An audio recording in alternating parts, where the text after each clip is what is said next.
Hey folks, and welcome back to EVE Online. Just having a look around while I was waiting. And chat is chat. I was just having a look, seeing my different planets, seeing how they're going. I'm thinking one thing younger me didn't think about was having corresponding resources. Like, I have polytextiles, and they go for hazmat detection systems and industrial explosives. And I made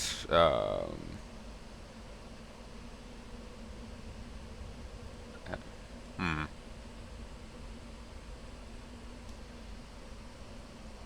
water cooled CPUs here.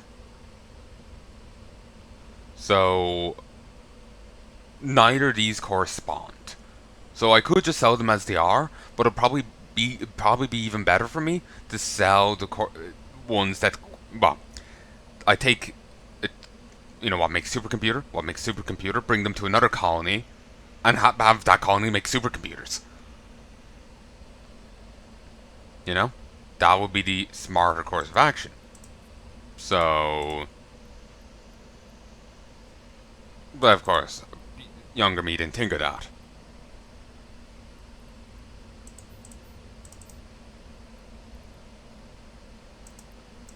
Wetware. So advanced and energy demanding are wetware mainframes that require vehicle-scale power cores and constant attention of maintenance personnel. When operating at peak performance, nothing in New Eden can match the raw computing power of these machines. From calculating warp coordinates to administrating the core functions of an entire space station. Jesus. And yeah, we can make those and sell those.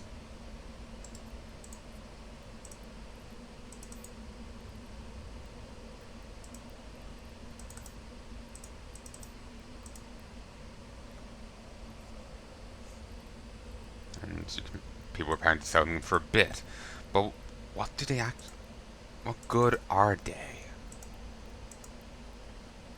Oh, you put them into all this stuff.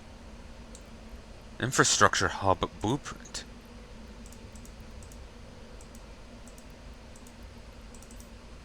An infrastructure hub is the cornerstone of any empire's expansion into null-sec territory.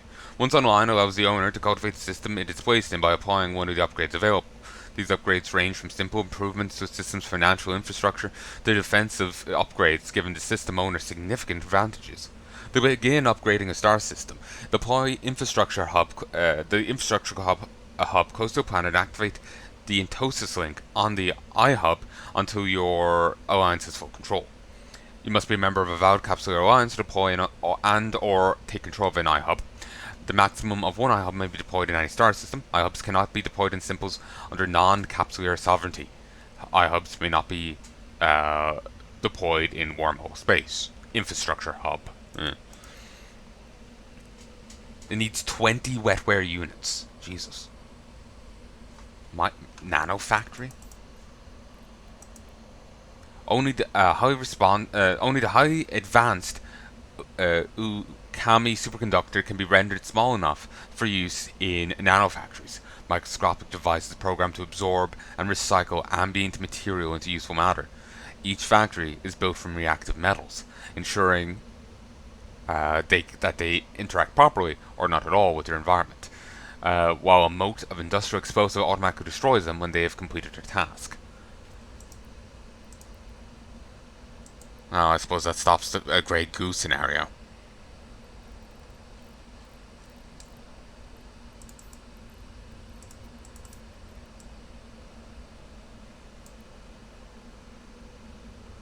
Going to control towers are more pleasing to the eye than they are strong or powerful. They have above average electronic countermeasures, average CPU output, and decent power output compared to towers of other races, but they're quite lacking in sophisticated defenses. Plus 25 bonus to hybrid sentry damage, 100% bonus to solid cargo capacity. Oh, this shit is really interesting, but that is beyond me right now. So let's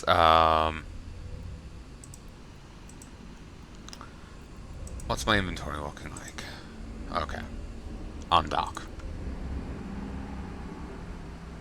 I think I jumped to the notes I'd saved previously for former quest areas, and they don't work. Journal, personal, people and places.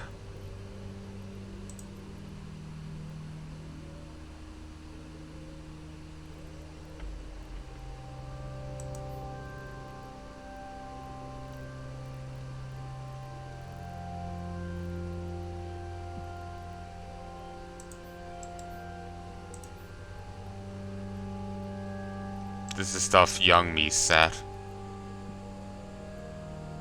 Autopilot engaged. Go, have a look. This is gonna take for fucking ever, but oh well. Warping to Stargate. EVE Online, folks! Active. While we're waiting...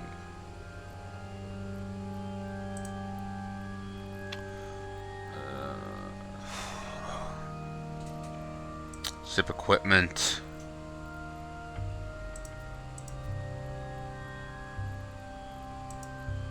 rigs... Utoplasmids.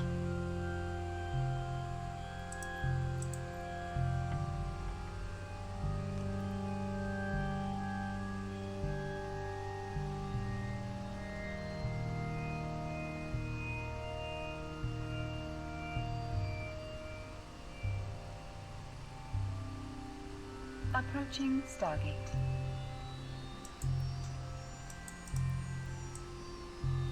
Okay, so...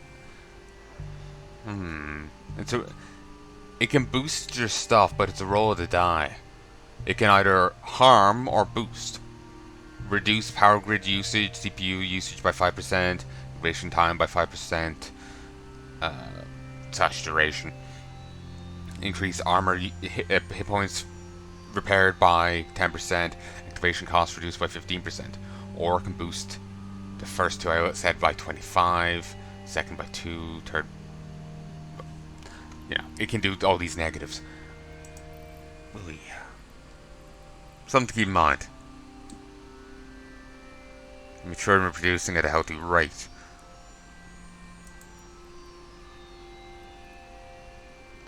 Activation costs... It's slightly different.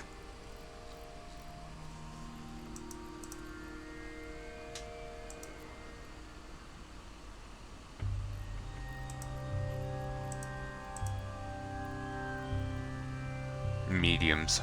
Okay. Autopilot jumping.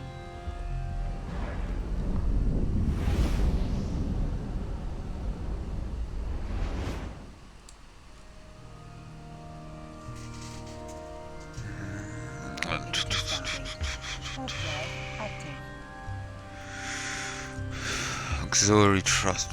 Medium Higgs anchor.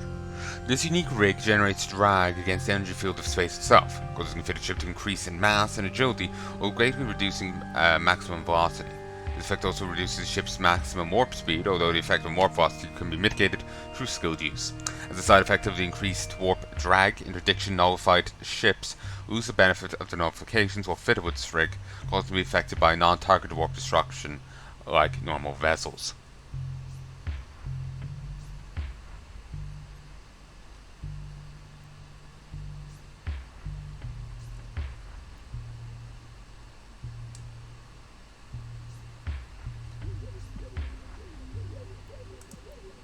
I'd like to get this, so I don't have, so it's not so goddamn slow, but it's so expensive.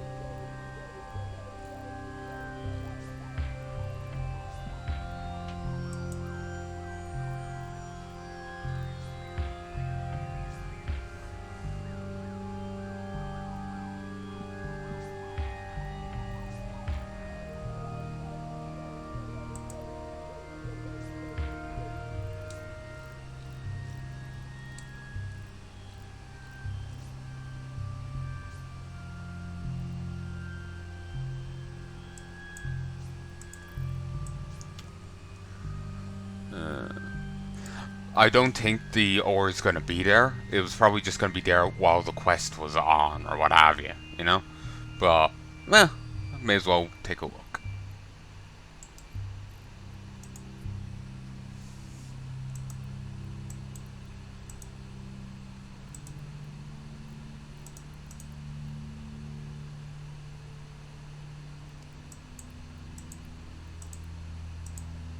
Autopilot jumping.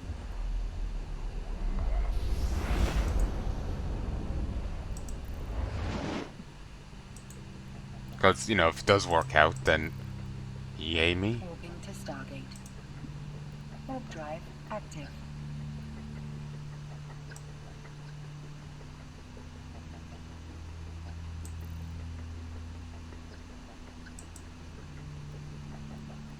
Oh, there's a great war thing you can read about the Amar. They tried to go to war with the Jove. It did not go well. It did not go well. It was beautiful. Let me go get it here.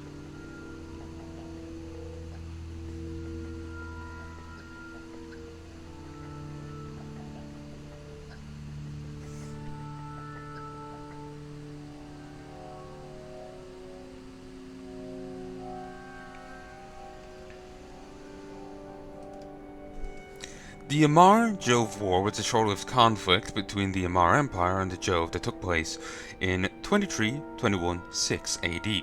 The only major conflict of the war was the Battle of Vak-Atot.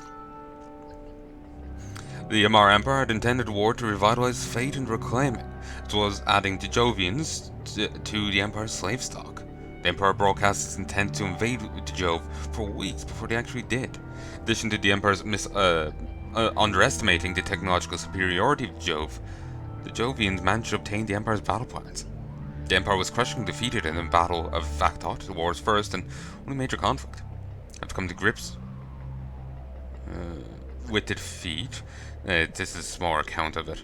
The Empire planned to invade a second time with a large, well-prepared fleet. However, the Minmatar rebellion occurred and disrupted those plans. Faced with an external war and internal rebellion, the Empire sued for peace with Jove. The Jove, unwilling to fight in a protracted war, agreed to peace and left the Empire alone. The upside of victory for the Jove in the war became well known throughout the cluster, and served as an effective deterrent against invasion from any other force. And the battle.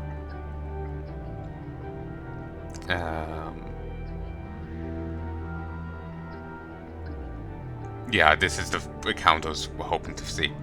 The Battle of Vak-Atot was the major engagement of the Amar-Jove War. It was fought in 23-21-6 AD in the system of Vak-Atot, now known as Atot. Between 200 ships of the Amar Navy, an attachment of Jove ships headed up by a Jovian mothership. The battle was a massive defeat for the Empire, and had far-reaching consequences. It was for a time the largest battle in New Eden's history. By 23-21-6 AD, the Amar had not enslaved a large population since the conquest of the Minmatar began almost 800 years prior. Starved for a new source of slaves, the Empire was eager to claim one of the other races it recently encountered. The Galante Federation was considered too powerful to assault, was determined to be undesirable to attack the Kildari state, and this proved counter to the Federation. The Jove Directorate, however, appeared to be weak and susceptible to invasion to the leadership of the Empire. At the time, the full technological capabilities for Jove were unknown to the Empire, only saw the lesser numbers of the Jove and viewed them as vulnerable. The Empire decided to strike first in the system of Vak-Atot, a border system which contained only a small Jove research station as a show of might. For weeks beforehand, they broadcast messages of Imperial dominance and the Amar position as God's chosen. Meanwhile, Hellmans were working against the Amar Empire. A Jove named Gyrus obtained the full battle plans of the Amar fleet from a naval commander named Phacus Graydon. Phacus, who had begun to lose his faith in the Empire, was covertly working with Gyrus to aid the Minmatar in planning the rebellion and believed that the Empire were to be successful as Vaktot. The rebellion would ultimately fail. Battle. Forewarned, the Jove were able to meet the Amar fleet with a perfect counter. The Amar fleet was comprised mostly of battleships and heavier cruisers. Its support was light, leaving the fleet sluggish and unguarded. The Jove countered with small wings of frigates, while the Amar scored the first kill, destroying a stationary Jove ship. The Jove frigates quickly reached full speed and were able to pin down the Amar vessels. It was then that a Jovian mothership was brought onto the field. An ancient vessel of the size nearly unmatched throughout New Eden, it had been equipped with the latest and most devastating Jove weaponry. Each shot was capable of destroying an Amar battleship entirely. The Amar, finding their ships pinned by Jove frigates and being picked apart by long-range cruiser fire and the mothership's doomsday weapon, fell into chaos. The lines of communication were broken, and Amar battle doctrine refused to surrender or retreat. The battle lasted just under 6 hours and ended with the majority of Amar ships lost, while Jove said they lost only a third of their vessels. The Empire was shocked by the complete loss of the Jove, quickly regrouped and planned a second assault using different tactics that would be capable of countering the Jove frigates. Jove meanwhile withdrew from their border systems and regrouped for a more concentrated defense. Deck battle never came, however. Shortly after, the Minmatar took the opportunity to rebel, aided by the actions of Greece and sympathetic elements within the Galanti Federation. The Empire's quickly turned its eyes on Minmatar and entered into a hasty peace treaty with the Jove. The Mar was unsuccessful in containing the Minmatar rebellion, in part because the morale blow suffered by the loss to the Jove. Jove, on the other hand, achieved a reputation of invincibility that spared them any further assaults from the Empire or any other races. The Jove are there's capsuleers in this setting. All capsuleer technology, the capsuleer technology came from the Jove. Reasoning being is the Jove are suffering from the Jovian illness, or Jovian plague, whatever it's called. Basically, due to their substantial genetic modifications, there is an illness where they just lapse into depression, and they just eventually just die from it. And no matter their extent of genetic modifications and the like, they aren't able to fix themselves. So they granted capsuleer tech to the other four empires, and being as a it could be taken as many things, but ultimately it was so they could get tons of biological samples of them, and long-term ones too. So it would help them cure themselves, at least in hopes.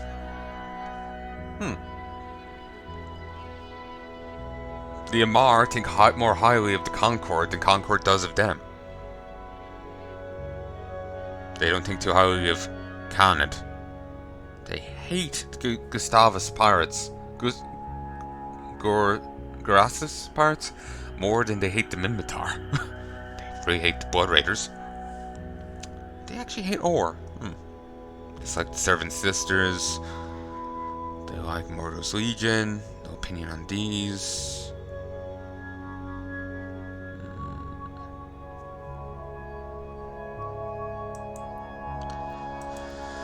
The Amatars are part of the Amar Empire, but are of Minmatar origin. During the time the Amarians occupied the Minmatar homeworld, one of the Amar tribes, the Nefratars, cooperated heavily with the Amarians.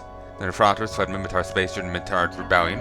The Amar Empire set them up in Amar-controlled areas close to Minmatar space. Soon everyone had started calling them Amatars. Today, the Amatars enjoy semi-autonomy in their own space, and are still embroiled in war with the former Minmatar brethren.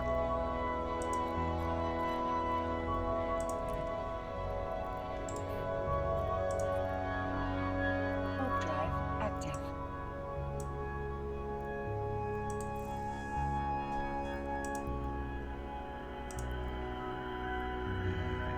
What is it? They don't like plutonium or small arms. The Kumak, literally Hand of Mak, is a replica of an ancient Amarian relic used nearly 400 years ago by a Minmatar slave to kill his master, thereby sparking a revolt. An Arzad II, also known as Starkman Prime. This revolt also precipitated the almost total destruction of the Starkmenir Minmatar tribe. Yeah, they aren't here.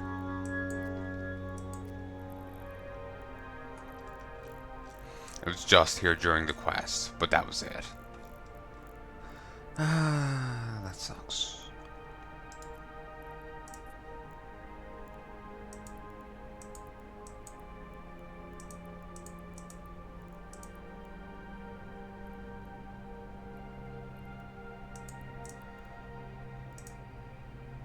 Sounds.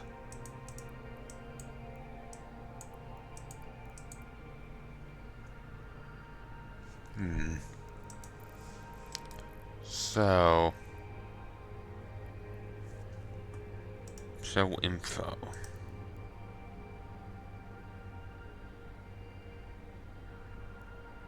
Black Sands Refinery offers creature comforts.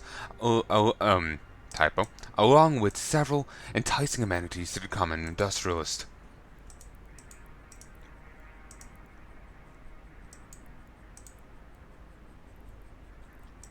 1% fee. That's fine with me.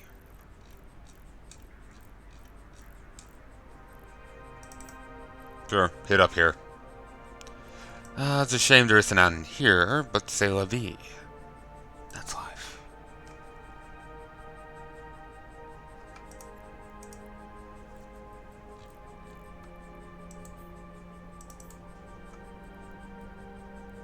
Right, misread that as epic slaves. Description. The Interbus is one of the most successful joint ventures the empires have undertaken. It was formed some 30 years ago to act as a neutral passenger transportation company to expand the entire known world. Since then it's evolved a bit, especially when it started to ferry goods too. The Interbus is used by the SCC to ferry goods between stations. It's reliable and operates in every station in the world. Wait, what? They're just aligning. Warp 2. Warp drive active.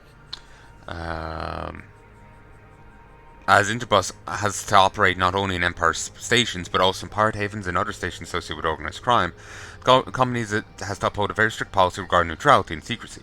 Even if the company is owned by empires, no information regarding to shipments or station locations is ever given out. Strict adherence to these rules will allow Interbus to operate without harassment in every corner of the world of Eve, making them one of the pillars of the industrial community.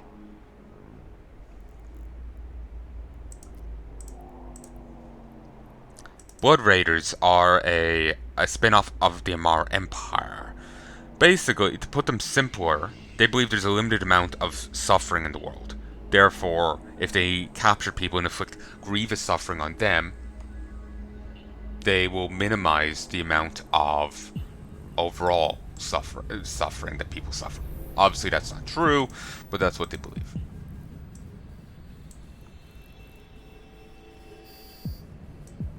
The single combat drone should be enough.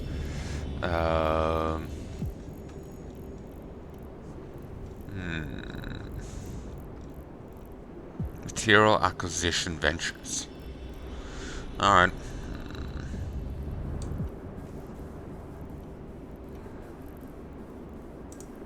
Mining.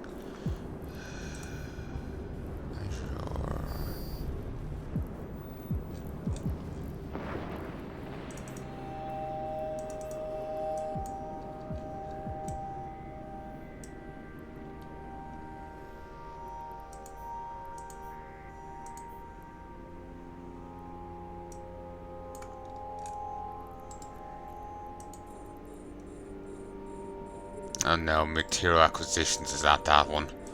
Go to this one.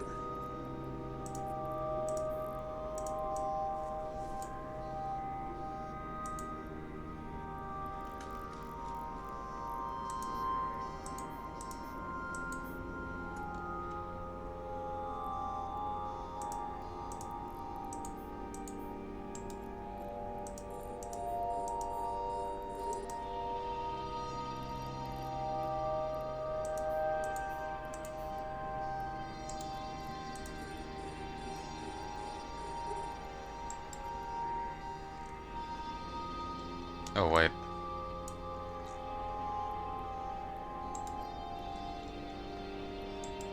I don't have the ability to loot from a distance. I don't have the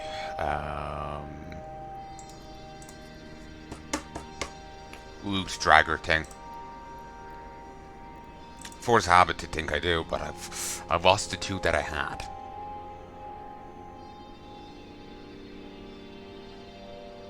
Here's the Chronicle iteration of the battle of it. And it sounds so much better. Remember the battle I read?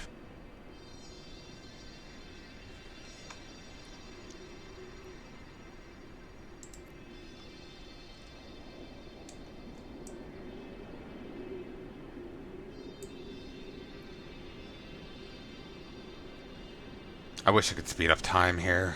We, we found our kin and found them strange. Ran our Arnav memoirs. 200 golden, gleaming halls gathered on the fringes of Vak Atath's system. Amarian arrogance had mandated the use of such a small force. They did not expect resistance.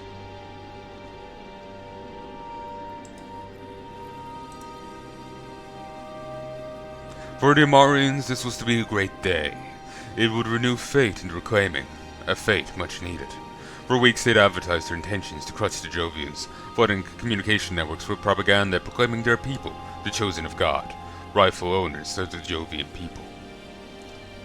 Vak Atath was not a primary system within the Jovian Empire. It lay on the edge and contained only very small research facilities. It was, nonetheless, here that the great mighty Amar Empire had chosen to show the Jovians the undeniable might of their squadron, a force not even approaching the full size of the great Amar navy.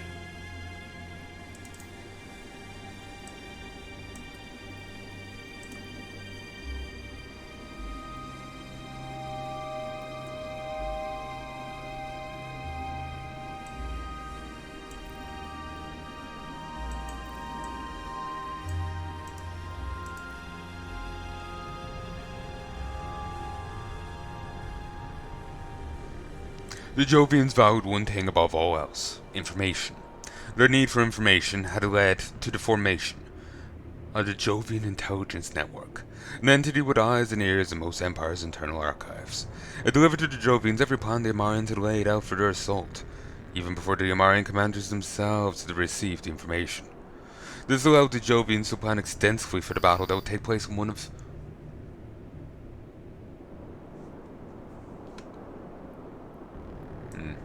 another pirate. Oddly eager, aren't they?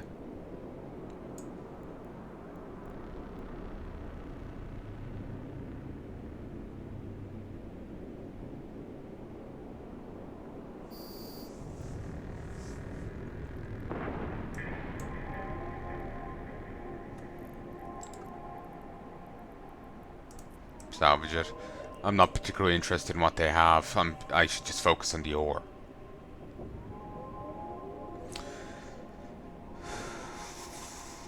This allowed the Jovians to plan extensively for the battle to take place in one of their own systems, then called Vak Atath, now known only as Atath.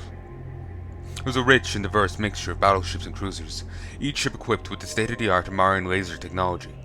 Their ships were bulky and slow, but made up for their lack of agility with the devastating power of their laser batteries. The fleet organized itself in typical Amarian military fashion, a staggered line designed to maximize the ghastly effect of tachyon fire against the enemy's front. Their halls adorned with religious texts, broadcasting messages of Amarian supremacy, and dispersed with litanies and psalms in honor of the reclaiming. This was their moment. This was what they lived for. The first volley of fire erupted from an apocalypse, its turrets taking aim and firing as one, blood-red beams slicing into the side of a stationary ship, until the vessel's hull ruptured, pieces of it scattering like dust amongst the rank and file of the Jovian force. It had begun. The Jovian forces split into smaller wings, each numbering 5 ships, all equipped with devastating Jovian laser technology, accelerating with frightening speed. They dove into the Amarian attack forces. Amarian cruisers equipped with close-range weaponry moved to intercept as wave after wave of smaller vessels engaged single targets like a furious pack of wolves, dodging and weaving, maximizing maneuverability.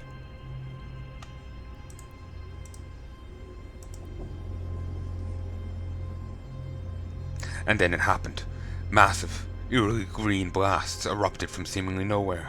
An Amarian apocalypse went up in flames. Another blast erupted from what seemed like seconds later, and tore through a squad of maulers, their hulls briefly flickering with bright green energy discharges. The Amarians did not expect this. The rigid command structure inhibiting communications, they did not realize what was happening. Lack of coherence and interoperability in the fleet meant that they could not cope with the sudden appearance of this unseen terror. It was a Jovian mothership. Swooping in, the Jove frigate forces caused even more confusion, sending Amarian forces into disarray. At this point, communications broke down. A Marian battle doctrine demanded sacrifice, so the Navy could not disengage. Captains and their crews valiantly threw down their lives for the Empire, confident that they, God's chosen, would be victorious. The few that retreated would be executed for their cowardice, their families enslaved, and their houses disbanded. For hours, streams of glaring light lit up the system that night. The nimble Jove frigates diving into the Amar fleet, their ranged cruisers supporting with laser fire over a distance, and the titanic mothership firing blast after blast of its extreme-ranged weapons. Cannons created specifically for this battle.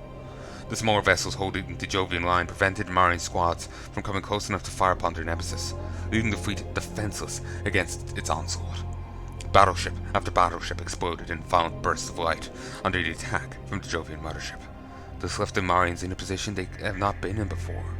What could they do but press on and die? Not 6 hours later, Vakatot was overflowing, with remnants of hulls drifting into the emptiness of space. The Jovians had won the first battle of this war. The majority of the Amarian fleet had been demolished, whilst only a third of the Jovian ships had been lost. The Amar knew they had to respond quickly and in numbers. Publicly, they blamed impetuous leadership for the headlong assault on the Jovians, even if that was exactly what the Amarian battle doctrine had dictated. So was the captains that had given their lives for their empire without a single thought of retreat, posthumously discharged from the navy, their reputations ruined and their families disgraced. A much larger fleet was ordered to gather in preparation for another assault upon the Jovians. They never got a chance to react. The Matari chose this moment to rebel against their Amarian masters. Uncannily well equipped for slaves and high on morale, they proved more than a match for the demoralized Amarian captors. Faced with losing their grip on the Minmatar, the Amarians had no choice but to redirect their entire military force to the home front to handle the rebelling slaves. To this day, rumors circulate that the Galente Federation secretly outfitted the rebels with weapons, ships, and supplies. And thus a quick and hasty peace was agreed upon with the Jovians. If only... Oh, it's that. It always throws me. Jesus.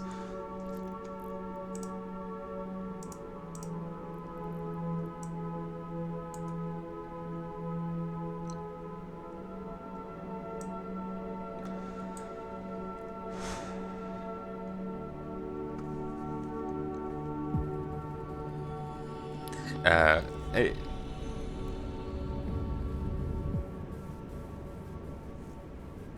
if only to allow the Amarians to concentrate on themselves. Marins agreed not to attack the Jovians again. Both sides knew this was not sincere. However, the Jovians were happy to settle and continue as they were. To them, the complexities of their barbaric Amarian nature were of interest only in the academic sense. Their handling the Amarian fleet blessed them with the reputation of an entity not to be tangled with. No one has attacked the Jovians since. Much better than the other accounts, which were more blunt. Hey look, Serpentis, you can't hate me if your people decide to keep suiciding on me.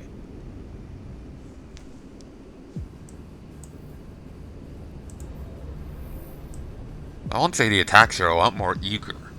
Like Jesus.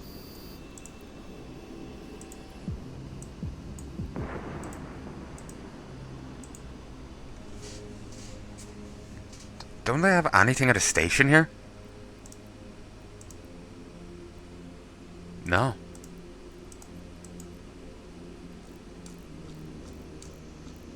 I was also thinking a good thing, you know, if I get a ton of ammo, like the antimatter charges, to make it into Federation ammo, like faction ammo. It's a higher tier thing, and it goes for markedly more. Instead of looking at 120, I'm looking at 600 or something. It's well worth it.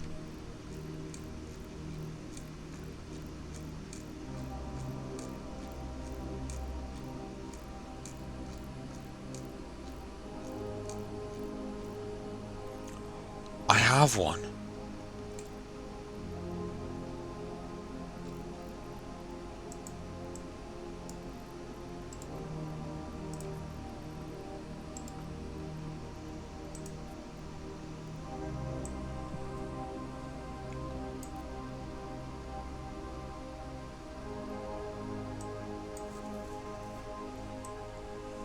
You know, this might be the system where I fell asleep playing before.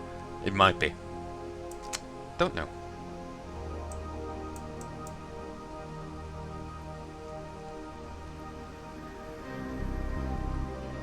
It's probably where I found this ship. Probably. Don't know anymore.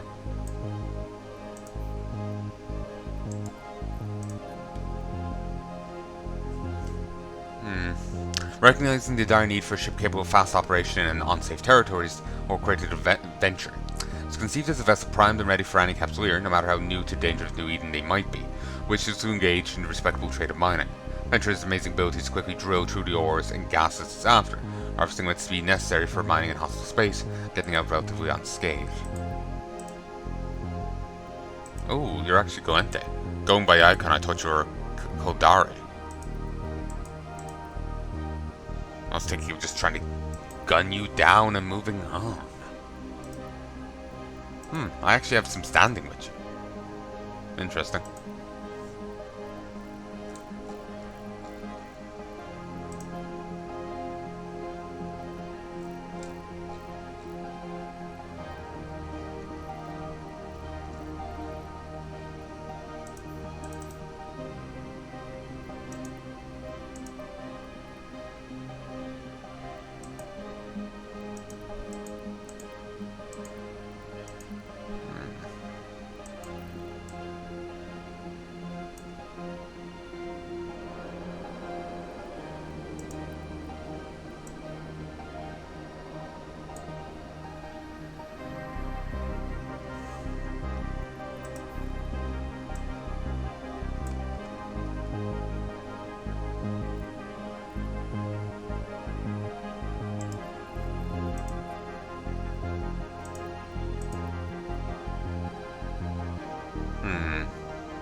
View market.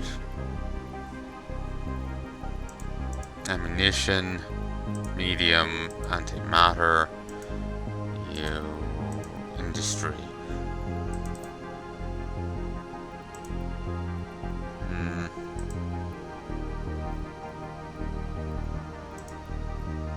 Wonder if there's any material that gives the tree I need for the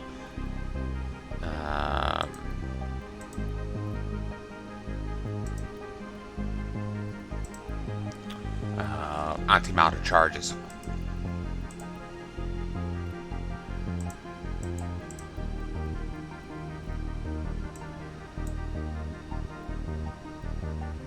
No, it doesn't seem so.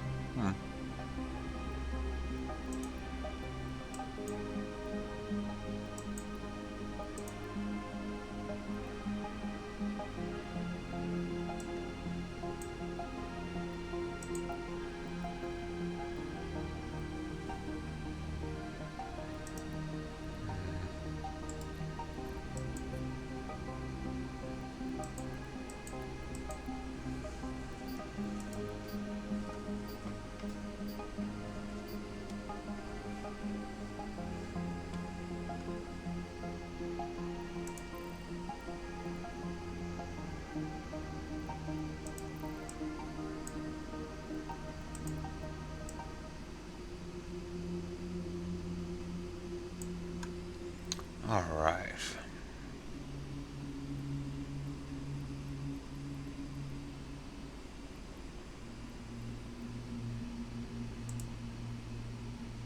I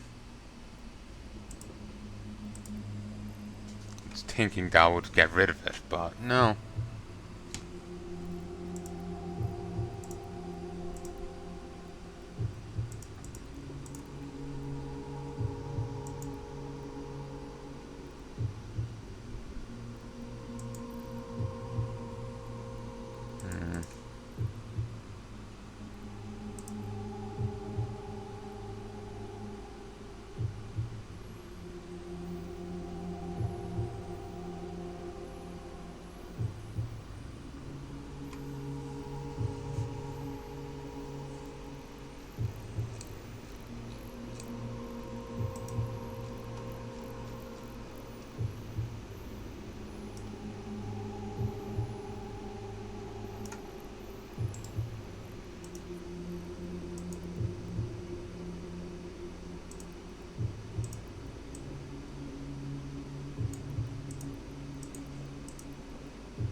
10% across the board.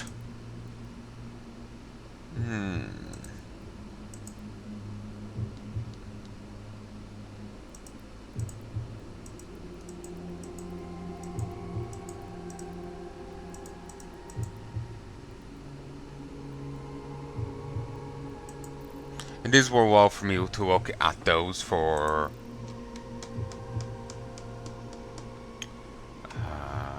costs, because they could very well be better, or refinery stuff. They may very easily be better than going to the NPC stations.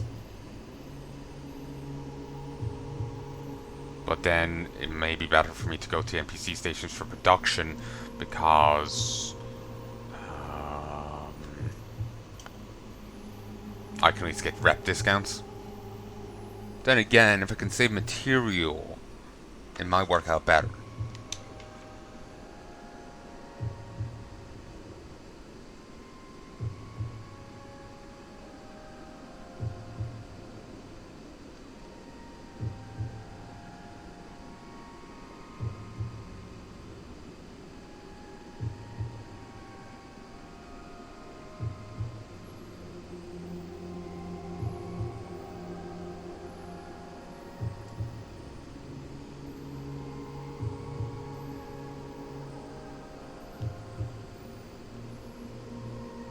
The asteroid is depleted.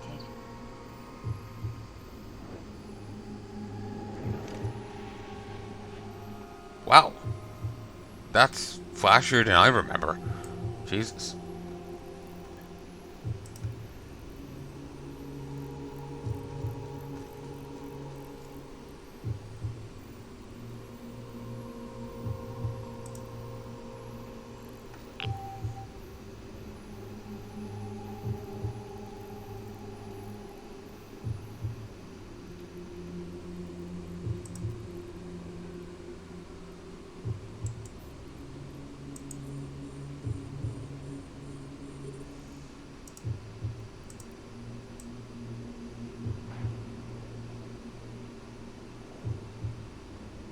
The asteroid is depleted.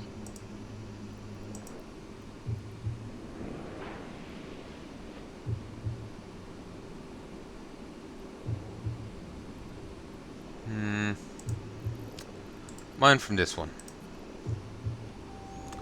So yeah, this is what EVE Online mining's like. It's either boring with few pirates nipping at your heels, or you just get fucking destroyed by someone turning up in a proper combat ship.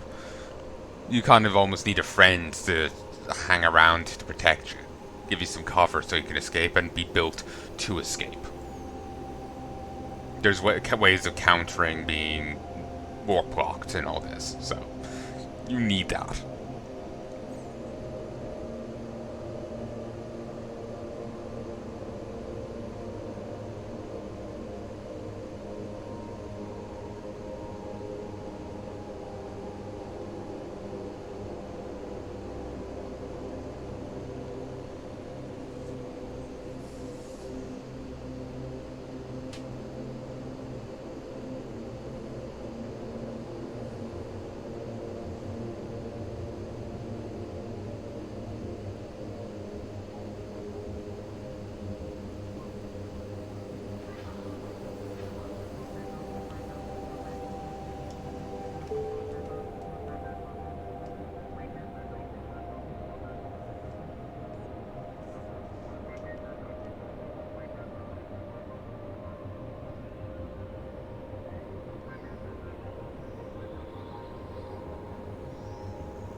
I was just looking on my phone there, apologies.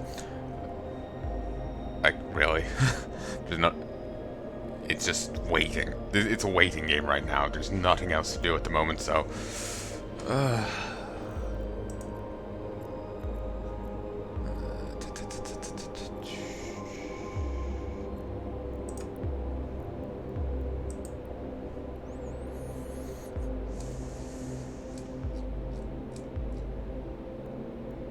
The modular design of this administrative structure allows it to be deployed piecemeal from orbit, then manually assembled on the surface by MTACs and engineering personnel, supported by self-regulating pylons that follow the contours of indigenous terrain. The facility can accommodate almost any severity of incline or non-critical geological hazard.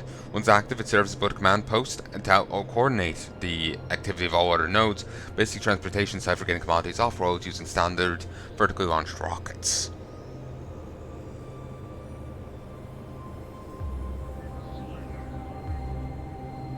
And then there's a storm one here, like they all have different descriptions.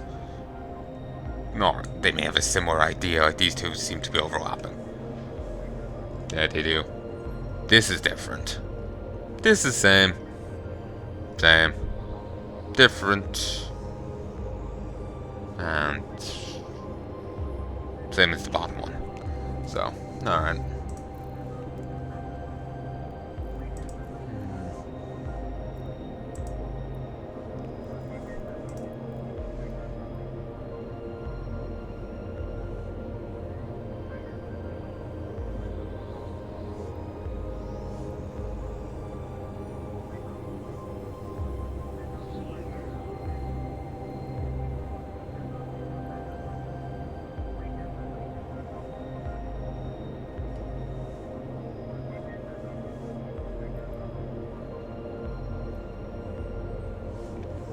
I probably should wait. I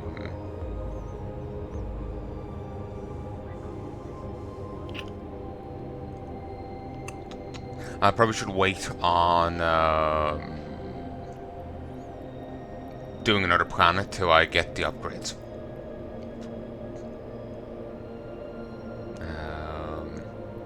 Get planetology up, get this up. You know, get better stuff first.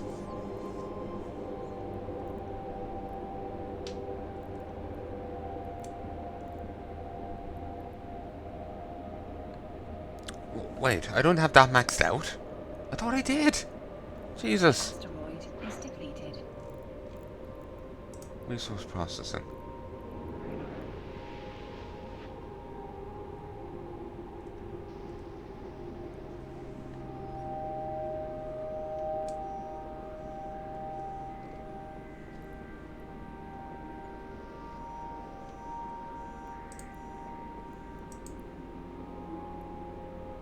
Okay, it's nice that I could just do that.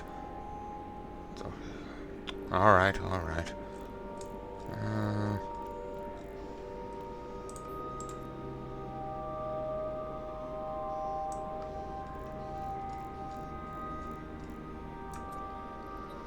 I'd like to get this done now. Thanks.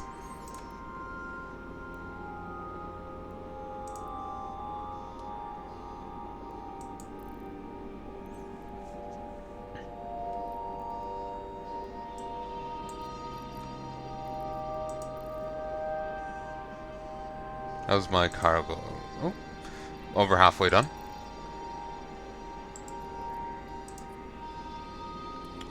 Okay, do it again.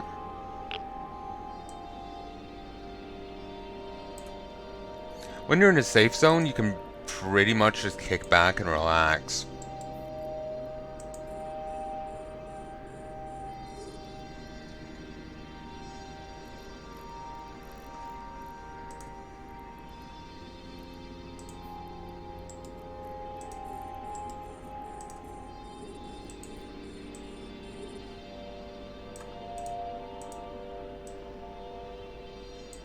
Wait, I didn't even notice these. Over.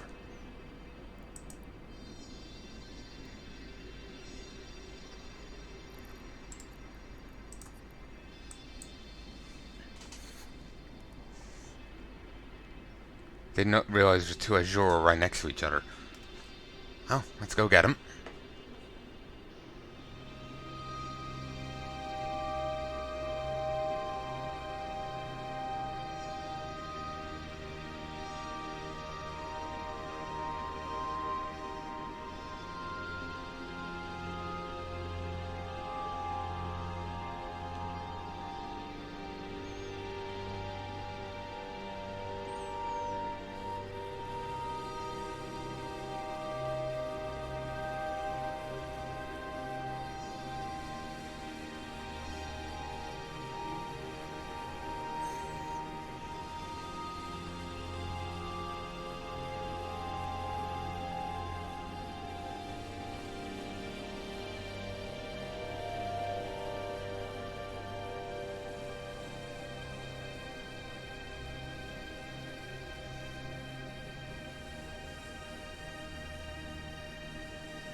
I did not know I didn't have that maximized. I swore I had. Awkward. Oof. Basically just means that I would have been getting slightly less than optimum numbers. 2% less. Not not great. It's not much, but it does add up. Like, I guess, would it work this way? You do 10. If it's, you have to refine, I think, 100 a piece, 100 a time. So you refine 2,000. That's 10. It's 2. Wouldn't that end up being like 20% loss? I don't know the maths on this. If you're expecting accurate maths here, you're coming to the wrong person. But it's just like, it adds up. It does add up.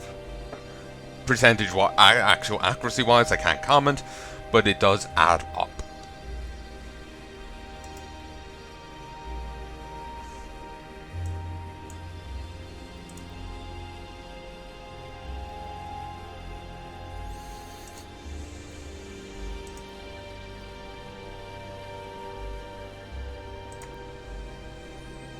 So, yeah, I would pretty much need to just hold on till...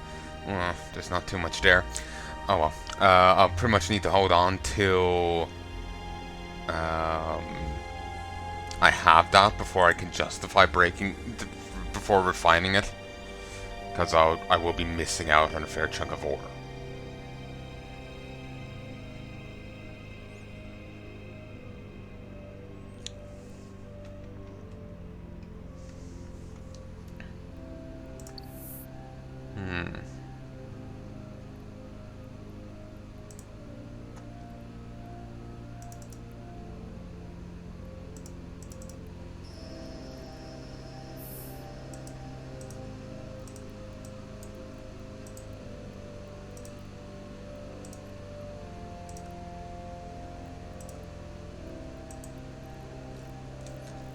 I don't even know what price you put on that. Ah, well. Aura.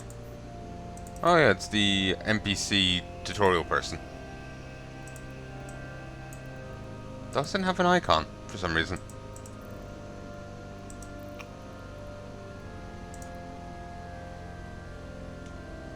You've stumbled upon a link referring to the old tutorial system. Stumbled? Please refer to the opportunities and help channel if you get stuck.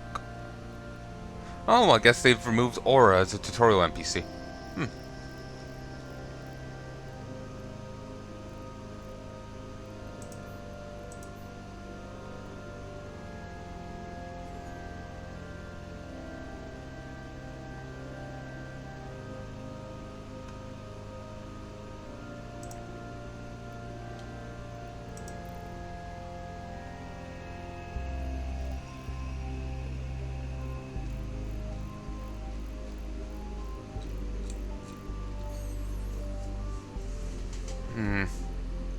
Surprisingly a high rep with them. You have to get to 6 point something to have another Serpentis. 6 point something to get free refining. But I could get some more resources possibly out of the player stations, and it's like a 1% off that one, so sounds like a no-brainer.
it seems it's a new player, or at least a new character, though you'd think they would have an icon.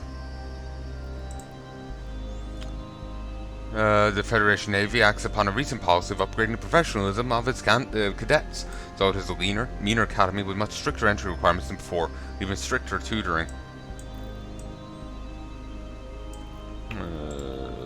Salvage.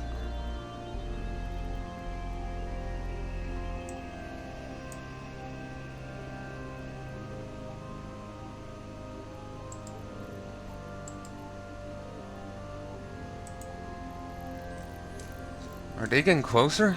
Because I might send my guys out to fight. My guy.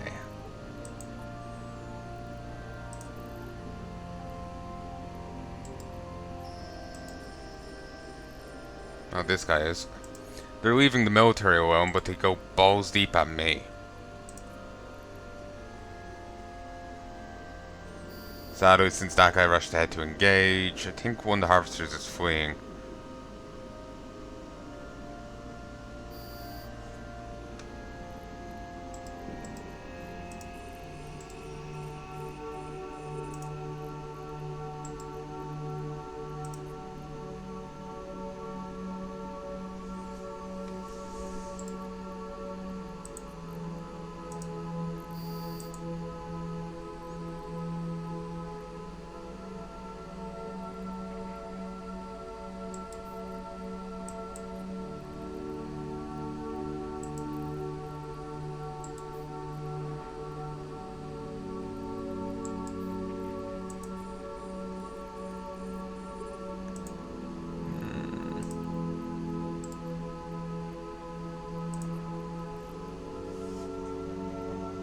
Okay, that harvester is fleeing. If I had an actual combat ship, I would obviously... Oh, they aren't. Beautiful.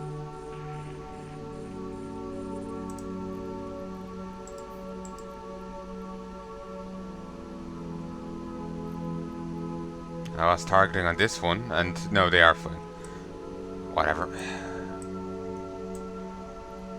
I was targeting on this guy, I thought they're already dead.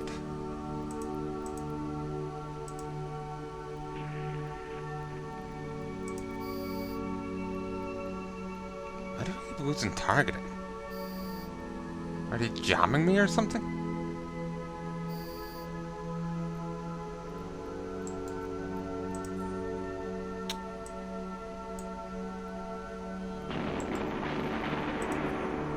So nice of them to get so close to me. Makes it easier for me to loot them.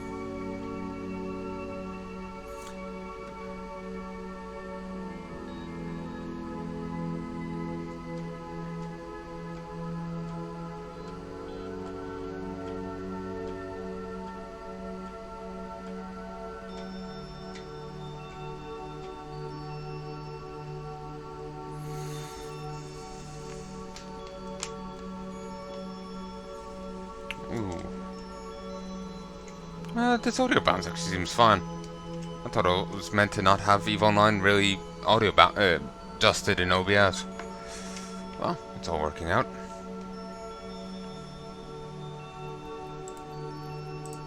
So, we'll just have to wait a bit so I can get this loot. It's worthwhile looting these guys. Wish I had the auto harvester, but don't have it here.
Finally.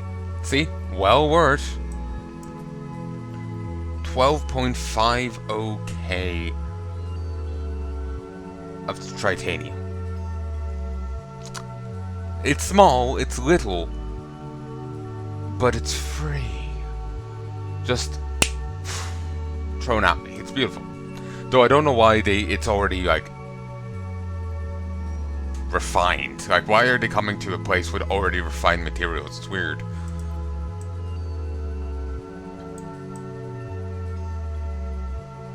But whatever.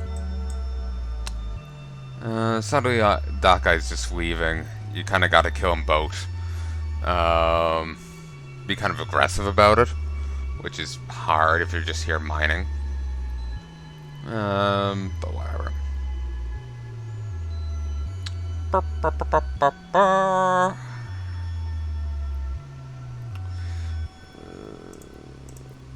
Survey scans. Survey says... Ooh, I'm nearly full.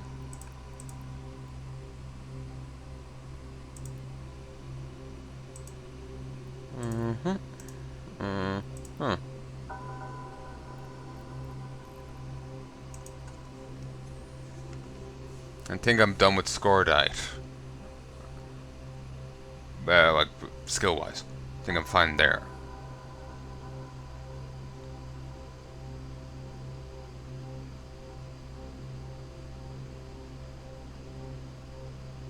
So, like, I don't even need to worry about... I don't need to worry about that. And Feldspar I'm also done with. Just the Pragocos thing I'm not.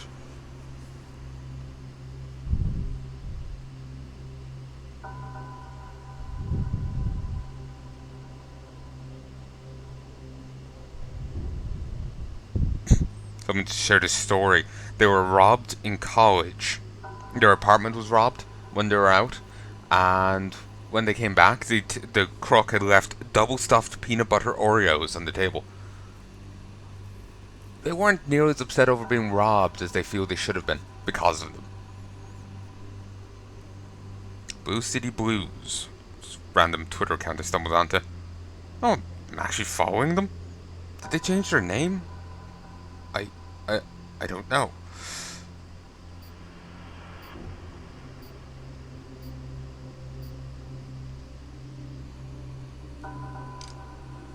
That beeping keeps throwing me.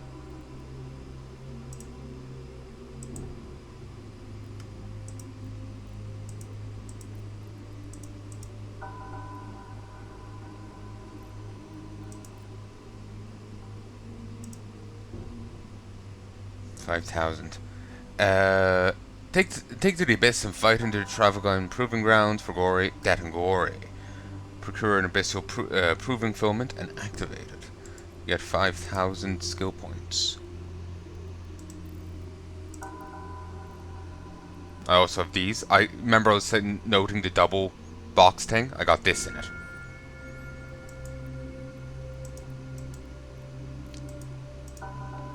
$30 days limited?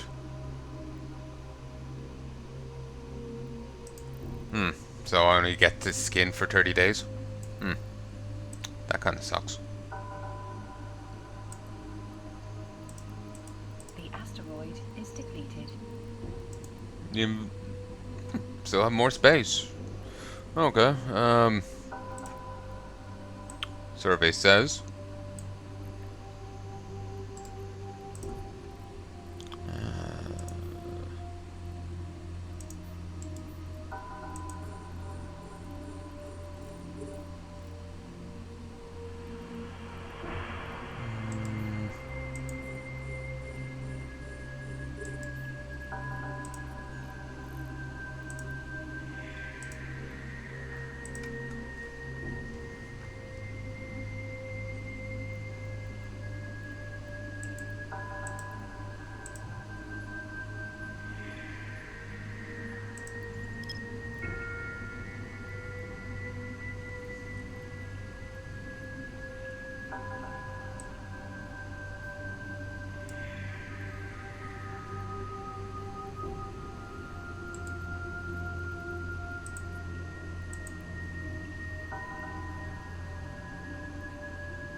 Someone's having fun over there beating up Serpentis.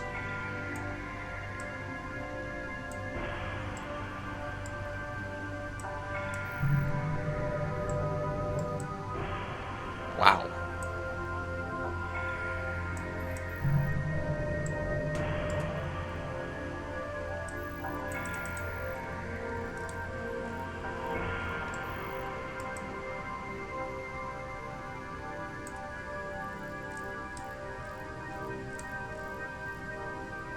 Hmm.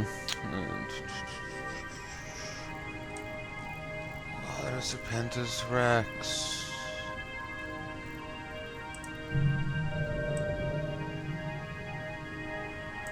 Ooh, someone's just in a capsule.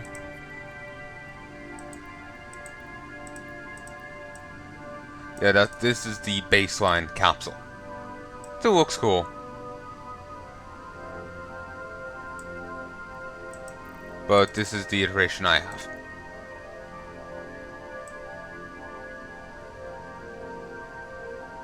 Looks a little fancier. You can also get this one, which does look pretty nice.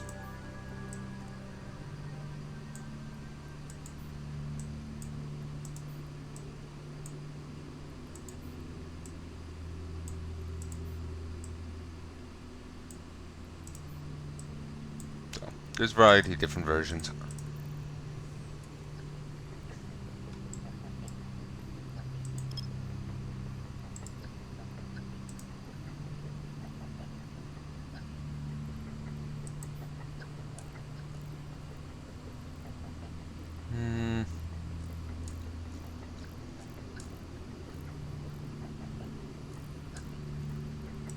I found someone else's core probes.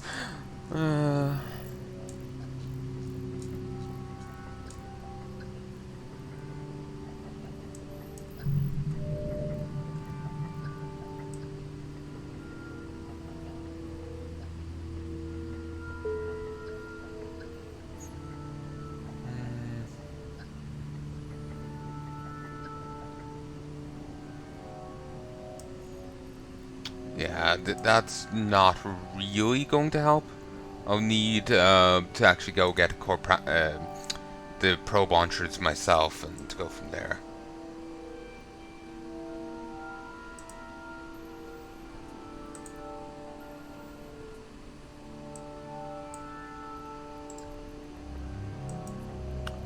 Turn to drone bay. They're still fleeing. I did have that effect on people. Dock. Warp drive active. Beautiful.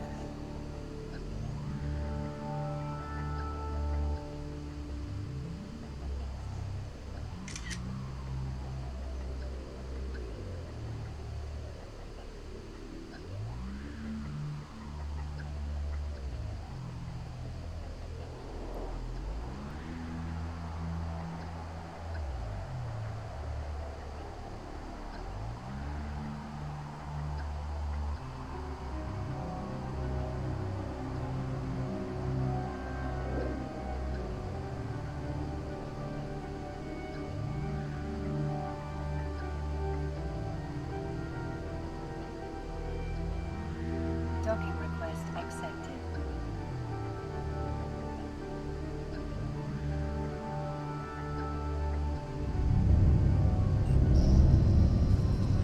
Wow, I'm already here. Take control.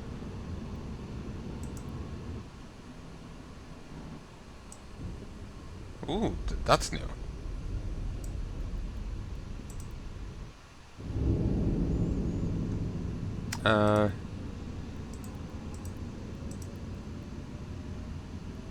Deploy to join here. It's High Security Mining Industry Corporation. We provide daily mining boosts and mining ships to our members free of charge. Expeditions that is regular and highly profitable.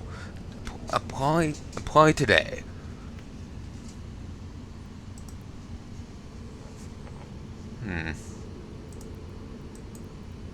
It is actually tempting for me to try and join somewhere, but I feel awkward. they don't have that, but that's fine. Reprocessing.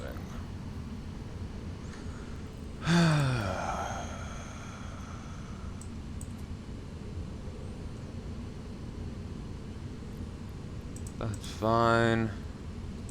So what do these look like?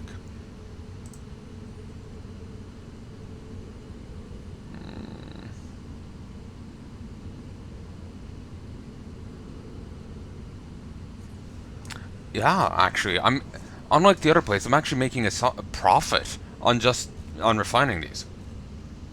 Then again, maybe the pricing is higher here, so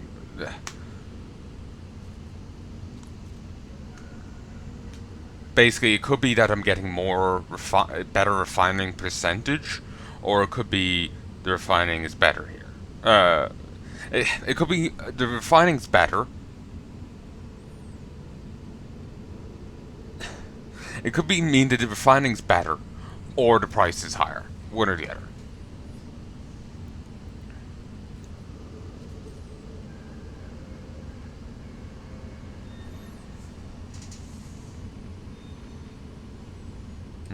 Losing out on a bit of each.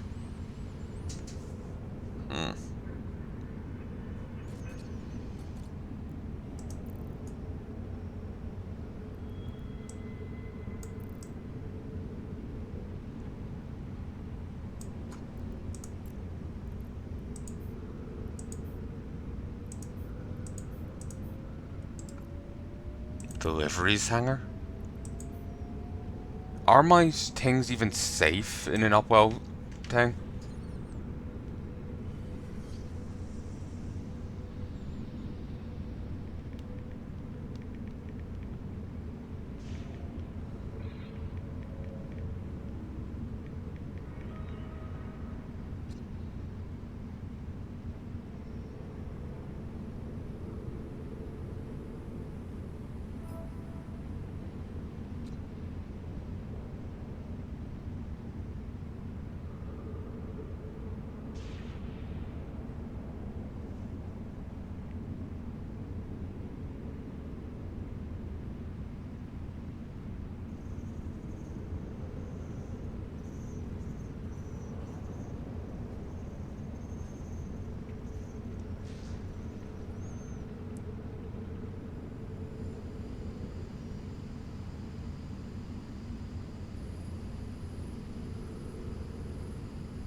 I'm just concerned that people can access them.